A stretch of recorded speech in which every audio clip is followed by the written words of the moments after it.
Hello বন্ধুরা, তো Christmas তো চলেই এলো। তো তার জন্য আমরাও কেক বানাতে চলে গেছিলাম 23 তারিখে। তো এই দেখো আমি যাচ্ছি, আমার বাবা আগেই চলে গেছিলো। তো এখানে গিয়ে দাদার সাথে দেখা হয়ে গেছিলো। তো ওদের কতটা কেকটা হলো সেটাই দেখতে যাচ্ছিলাম। তো দেখলাম যে ওদের প্রায় রেডি হয়ে গেছে, এবার শুধু উনুনে তোলার বাকি। অনেকটাই ভিড় ছিল আর অনেকটাই লাইন ছিল, তার জন্য আমাদেরকেও অনেকটা ওয়েট করতে হয় কেক বানানোর জন্য।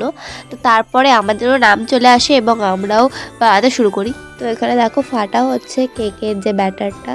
তো তারপরে আমি পুরোটা দেখাতে পারিনি, কারণ প্রচুর ভিড় ছিল আর অনেকটা টাইম লাগছিল। তো তার জন্য তো এই দেখো আমাদের কেক অলমোস্ট রেডি হয়ে গেছে।